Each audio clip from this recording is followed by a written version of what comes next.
আল্লাহ নবী ততক্ষণ খুশি হবেন না যতক্ষণ তার উম্মতের একজনও জাহান্নামে থাকবে।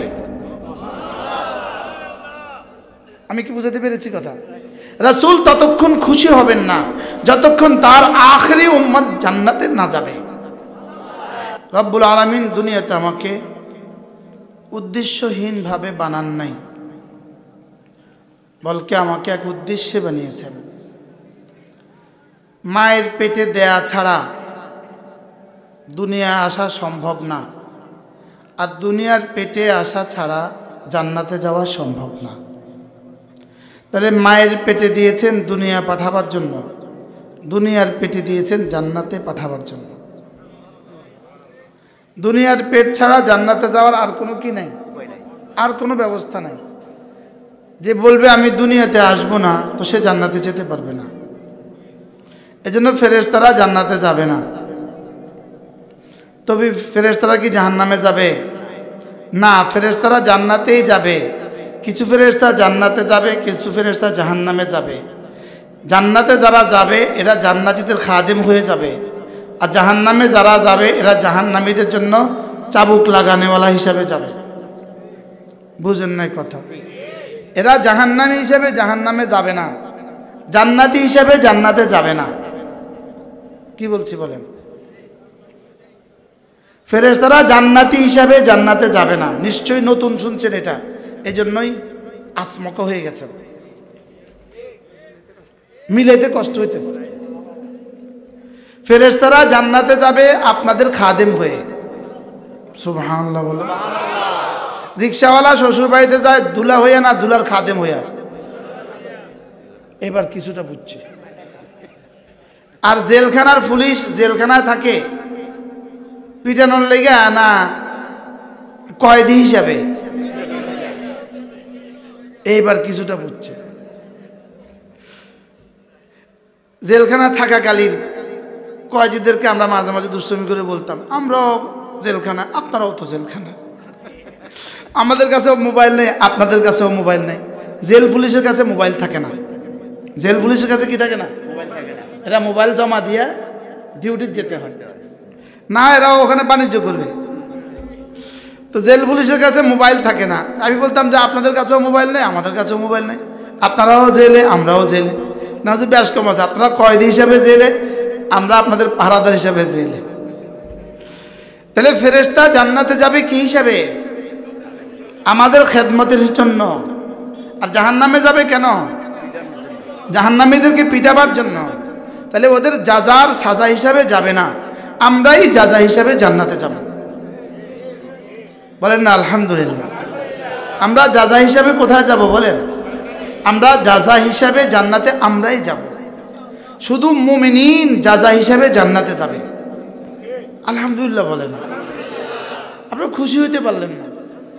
তাহলে বলে দেই, সাহস করে বলে দেই, আমরা সকলে জান্নাতে। এবার বলেন আলহামদুলিল্লাহ। এখনো খুশি হয় না? বলেন আমরা সকলেই জান্নাতি। বলেন আবার বলেন আমরা সকলেই জান্নাতি।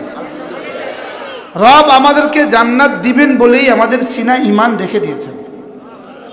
আর যার সিনা ঈমান দিয়েছেন ইনশাআল্লাহ রব তাকে জাহান্নাম দিবেন না। যদিও দেন জাহান্নাম থেকে ঘুরাইয়া আবার নিয়ে আসবেন। মাআযাল্লাহ, আল্লাহ তাআলা যেন জাহান্নাম থেকে ঘুরাইয়া আমাদেরকে জান্নাত না দেয়, বলকে ডাইরেক্ট জান্নাত দিয়ে দেয়। এজন্য একটা আয়াতে কারিমা যেদিন অবতীর্ণ হয়, সূরা ওয়াদ-দুহা, এই সূরাটা যেদিন অবতীর্ণ হয়, আল্লাহ তাআলা বলেন ওয়ালা সাউফা ইউতিকা রাব্বুকা ফাতারদা। হাবিব, আমি আপনাকে অচিরেই এই পরিমাণ দিব, এই পরিমাণ দিব যেন আপনি খুশি হয়ে যান। বলেন কি বলেছে?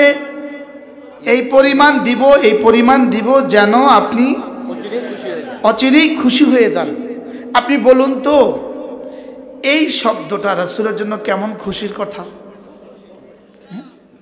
রব যদি কাউকে খুশি করে দেন, রব যদি বলেন খুশি করে দিব, তা আল্লাহ তাআলা বলেন ওয়ালা সাউফা ইউতিকা রাব্বুকা ফাতারদা।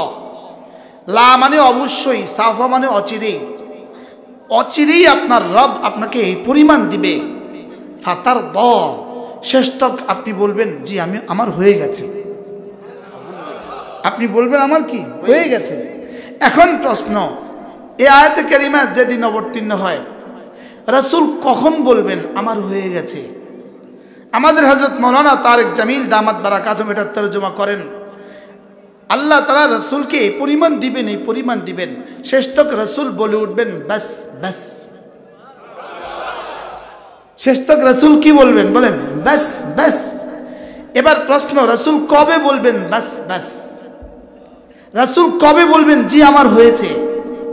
রাসূল কবে বলবেন আমার আর লাগবে না?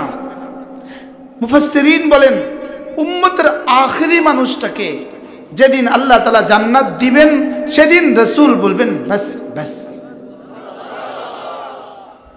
এই আয়াতে কারিমা নাজিল হওয়ার সঙ্গে সঙ্গে ক্বালা বা'দু আলি মুহাম্মদ, আল্লাহ রাসূলের বিবিদের মধ্যে কেউ একজন বলে উঠলেন ইদান আনা ফিল জান্নাহ, তবে তো আমিও জান্নাতি। আপনিও বলেন তবে তো আমিও জান্নাতি, তাহলে তো আমিও জান্নাতি। বাহ, তাহলে আমিও জান্নাতি। বলেন তাহলে আমিও জান্নাতি। এখন প্রশ্ন, উনি যখন বললেন এই আয়াতে কারিমা শোনার সঙ্গে সঙ্গে তিনি বললেন তবে তো আমিও জান্নাতি, সঙ্গে সঙ্গে রাসূল করিম কেউ জিজ্ঞেস করলেন তুমি এই আয়াতে কারিমার মধ্যে জান্নাতি হওয়া খুঁজে পেলে কোথায়? এই আয়াতে কারিমার মধ্যে তোমার জান্নাতের কথা কোথায় বলেছে?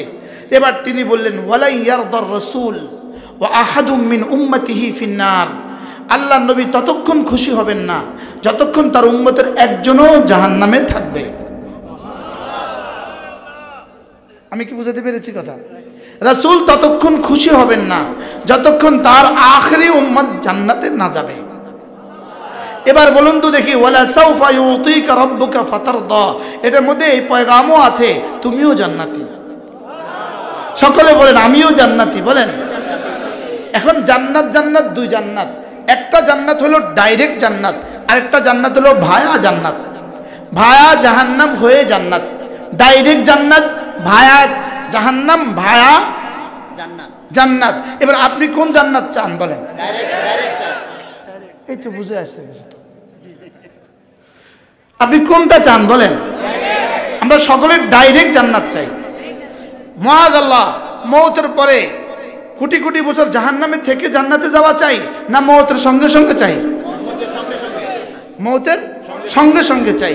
এবার রাসূল করিম পড়েন সাল্লাল্লাহু তাআলা আলাইহি ওয়াসাল্লাম ইরশাদ করেন মান ক্বারাআ আয়াতুল কুরসি ফি দুবুরিল মাকতুবাত লাম ইয়ামনাহু আন দুখুলিল জান্নাতি ইল্লাল মাউত, কোন মানুষ যদি 5 ওয়াক্ত নামাজের পরে আয়াতুল কুরসি পড়ে, জান্নাত আর তার মধ্যে কোনো পার্থক্য নাই মৃত্যুর নদীটা ছাড়া। আমাদের ফেনিয়ার কি বলে সন্দ্বীপের মধ্যে পার্থক্য কি? ফেনী নদী বলে নদী, নদী। ভোলার নোয়াখালীর মধ্যে পার্থক্য কি? নদী। ঢাকার কুমিল্লার মধ্যে পার্থক্য কি? নদী। আপনি আর জান্নাতের মধ্যে পার্থক্য শুধু মৃত্যু। কয় কাজ করলে? মান ক্বারাআ আয়াতুল কুরসি ফি দুবুরিল মাকতুবাত, যে ফরজ নামাজের পরে আয়াতুল কুরসি পড়বে সে লাম ইয়ামনাহু আন দুখুলিল জান্নাতি ইল্লাল মাউত, মৃত্যু ছাড়া তাকে জান্নাতে যেতে আর কেউ বাধা দিবে না। এখানে কয়টা কাজ পাইলাম? ওরে কয়েকটা, দুইটা। কি কি? নামাজ এবং কি? আবার বলেন নামাজ এবং কি? আজ থেকে পড়বো তো ইনশাআল্লাহ। এই একটা সবক শিখলাম, নামাজ এবং আয়াতুল কুরসি। আল্লাহ তৌফিক দান করেন।